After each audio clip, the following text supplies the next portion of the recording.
Vamos seguir por aqui agora, a gente vai conversar com o Márcio Santos.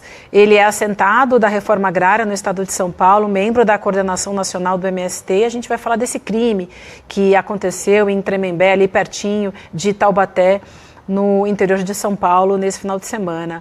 Márcio, bom dia, seja bem-vindo ao ECL e obrigada por conversar com a gente nesse dia.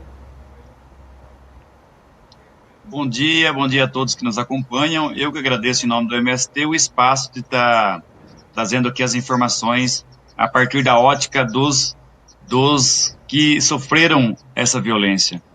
A gente está falando aqui desse crime que aconteceu no final de semana. O ministro do Desenvolvimento Agrário, Paulo Teixeira, afirmou ontem que o ataque, que aconteceu a um acampamento do Movimento dos Trabalhadores Rurais Sem Terra nesse final de semana no interior de São Paulo, em Tremembé, foi fruto de ódio, pode ter sido financiado por empresas ou políticos da região. Essa declaração foi feita durante entrevista ao UOL News. O ataque deixou 2 pessoas mortas no acampamento Algabenário, em Tremembé. Os feridos foram 6 pessoas, foram levadas para o Hospital Regional de Taubaté, 5 deles ainda seguem internados, é disso que a gente está falando. Então, para começar, eu queria te perguntar sobre essa declaração do ministro Paulo Teixeira e como é que vocês enxergam, se há mesmo indício de conexão entre os atiradores e empresas privadas ou políticos. Olha, antes de mais nada, é preciso dizer que aquela região do Vale do Paraíba é uma região densamente povoada. É uma região que tem grandes cidades, de médio a grande porte. O MST chega na região nos anos 90, encontra uma região totalmente estagnada do ponto de vista econômico, principalmente a zona rural. Nós tivemos bastante êxito nos anos 90, conquistamos 6 assentamentos, um em São José dos Campos, 2 em Tremembé, 2 em Taubaté e um mais recente agora em Lagoinha, próximo a São Luís do Paraitinga. Nesses assentamentos vivem mais ou menos 400 famílias de trabalhadores rurais, agricultores, camponeses, assim por diante. A partir dos anos 2010, a região passa por um intenso processo de expansão e os nossos territórios conquistados a duras penas viraram alvo da especulação imobiliária, da pressão imobiliária, para que os nossos assentamentos se transformem cada vez mais em zonas habitadas, não com o objetivo da reforma agrária, e sim com o objetivo de loteamentos, assim por diante. E nós estamos enfrentando e combatendo essa lógica há mais de 10 anos, que foi intensificada a partir do golpe parlamentar midiático de 2016 e após a eleição do bolsonarismo.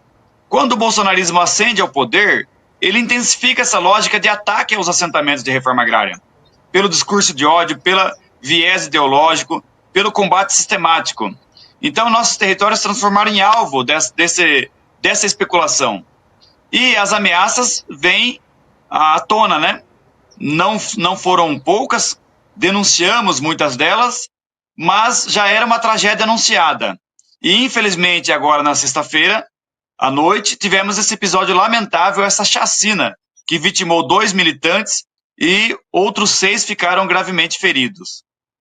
Deixa eu te perguntar uma coisa. Eu fiquei muito preocupado quando eu vi alguns detalhes dessa história toda, porque primeiro assim, a dimensão do terreno que estava em questão, 5 mil metros quadrados, não é um terreno muito grande, né, do lote que estava vago. A segunda questão é a evidência de que vocês já vinham enfrentando lá nesse acampamento problemas como essas ameaças às quais você se referiu agora. Eu queria saber de você o seguinte, quando vocês comunicam à polícia, qual é o feedback? Qual é o retorno dessas denúncias? Olha, em primeiro lugar, as denúncias a gente direciona ao INCRA, né, que é a autarquia responsável pela promoção da reforma agrária. Nós temos denúncias de 2015, 2021 e mais recente 2023. Em 2023 já estava em andamento. As denúncias que nós fizemos em 2023, o INCRA começou a agir. Porém, não é uma coisa simples. Era um lote vago de uma família que abandonou o assentamento por motivos outros, né? E que devolveu a parcela para o INCRA. Nós comunicamos o INCRA, então, que havia um lote vago, e o INCRA, então, começou o processo de seleção de famílias para ocupar legalmente aquele lote vago. Porém, quando surgiu a notícia que havia um lote vago em assentamento, começou uma movimentação muito intensa nos arredores do assentamento, de pessoas que querem aquele território para especulação imobiliária. E começou, então, a incursão muito estranha no território de carros que não pertencem à comunidade, de pessoas que não são vistas pela comunidade, não têm elos com a comunidade. E nós, então, percebendo essa movimentação, resolvemos ocupar o lote com as famílias assentadas até o INCRA dar uma destinação final, para evitar que as pessoas entrem, porque quando entram pessoas estranhas e se apossam do território, a dificuldade é maior ainda para tirá-las depois. Então essa foi a intenção da comunidade, ocupar até que o INCRA dá uma destinação. Porém, isso motivou e gerou muitas, digamos assim, inquietudes nessas pessoas que tinham outros interesses para além da comunidade. É válido lembrar que esse assentamento Olga Benário, ele está no pé da Serra da Mantiqueira, uma região muito privilegiada. Daquele assentamento você avista quase todo o Vale do Paraíba, você avista Taubaté, você avista Jacareí, São José dos Campos, e ela está a menos de 20 quilômetros de Campos do Jordão, que é uma cidade turística, uma cidade de inverno, tem o turismo de inverno como seu fator principal, então é uma região muito valorizada e muito disputada. E isso o MST vem sofrendo nos últimos anos, essas tentativas de grilagem dos territórios conquistados há mais de 20 anos. Agora, mas você falou uma coisa que é uma preocupação, a gente estava até discutindo isso aqui. Você falou, a denúncia a gente encaminha ao INCRA. Nesse caso, me parece que havia mesmo situações anteriores que inspiravam preocupação com a segurança. Por que esses assuntos não foram levados à Polícia Militar de São Paulo ou à Polícia Civil? Por que não foi feito um boletim de ocorrência? Ou a polícia não atende os chamados de vocês? Tem denúncia, sim. Tem? Não, foram feitas denúncias. Acontece que há uma cultura no Brasil de o Estado intervir após o conflito ter se consumado. Todos os casos de conflito no Brasil inteiro, não é só no estado de São Paulo, mas no Brasil inteiro, são feitas denúncias, são levados às autoridades competentes, são protocolados, mas o Estado não tem um mecanismo de proteção anterior. Depois que ocorre a chacina, o massacre, o episódio, aí há um alvoroço por parte de todas as esferas estatais em tentar solucionar o conflito. Mas aí já é tarde demais. Infelizmente, esse caso de Tremembé é mais um dos episódios no Brasil de que comunidades que estão à mercê e estão na zona de conflito fazem a denúncia, levantam o inquérito, mas não tem uma solução.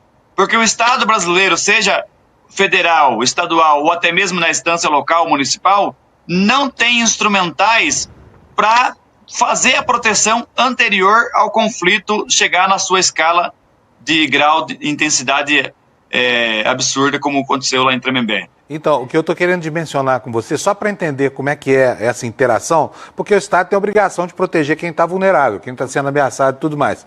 Mas eu tenho uma fonte no MST que me diz que raramente a polícia do Estado se interessa por assuntos que acontecem no âmbito dos assentamentos, especialmente dos acampamentos, porque são considerados áreas federais, eles não vão mesmo por causa da má vontade ideológica.